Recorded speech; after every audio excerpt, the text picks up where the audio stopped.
Long ago, deep in the green heart of northeastern Brazil, there lived a spirit unlike any other. Her name was Comadre Fulozinha. She was not a ghost, not a witch, and not a simple forest creature. She was something ancient, something wild and deeply connected to the soul of the forest itself. They say she had long black hair that flowed like a river behind her as she ran through the trees. Her eyes shone with the color of moonlight on dark water, and her laughter could echo through the woods like the call of a bird. No one knew exactly where she came from. Some believed she was born from the wind. Others said she was a forest child, raised by the animals and blessed by the spirits of nature. But everyone agreed on one thing. Comadre Fulozinha protected the forest. In those days, the forest was vast and alive with secrets.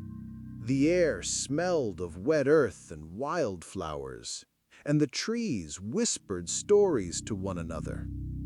The animals, from the smallest ant to the jaguar, walked freely without fear. And somewhere in the shadows, Comadre Fulozinha watched over it all.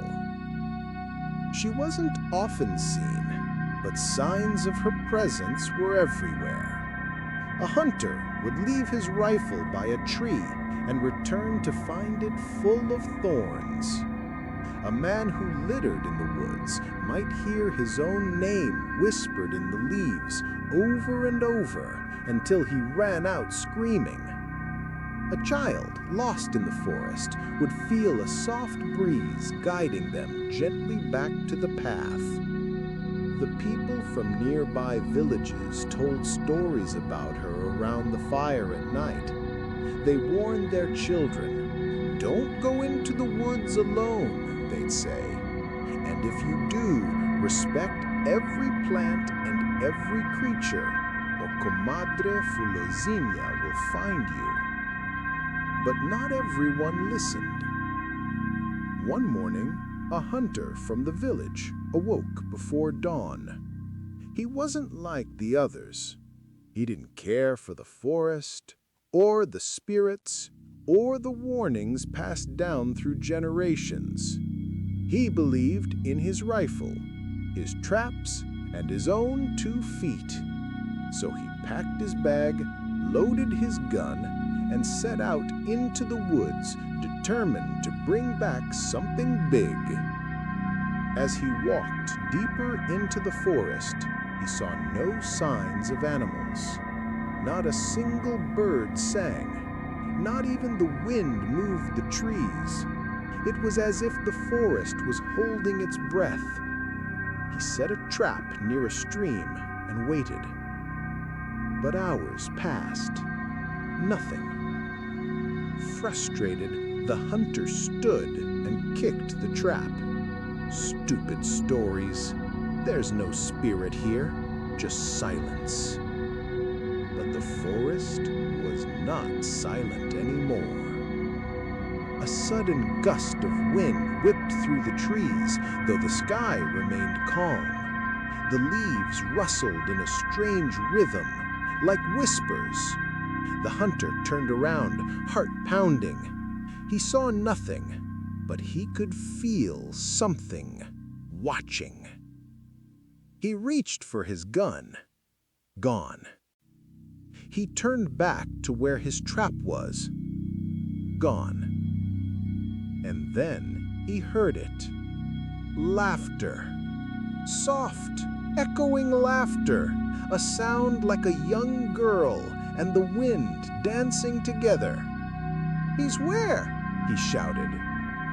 No answer. Only more laughter, now from the other side. The hunter began to run, crashing through branches, panting, sweating. But every time he looked back, he swore he saw a figure just at the edge of his vision.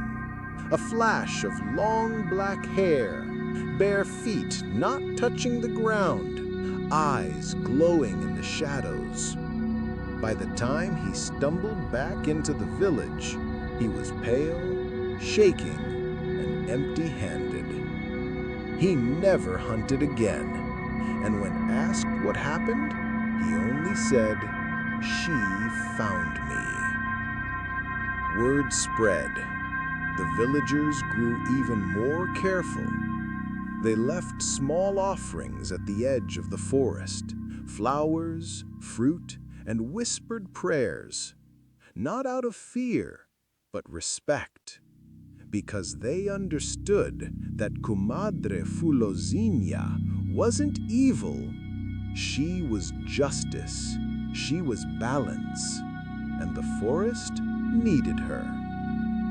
Some say that Comadre Fulozinha only appears to those who disrespect the woods, but others believe she shows herself to those with kind hearts too.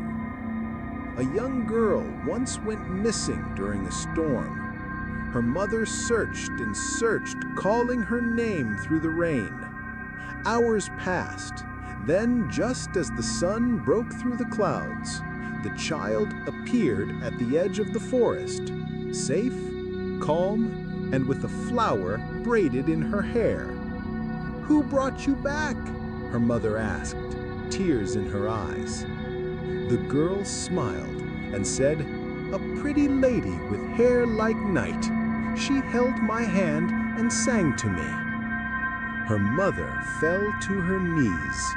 "Comadre Fulozinha," she whispered.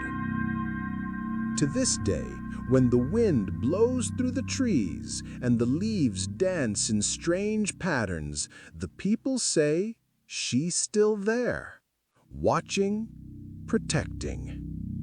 And maybe, just maybe, if your heart is pure, she'll walk beside you.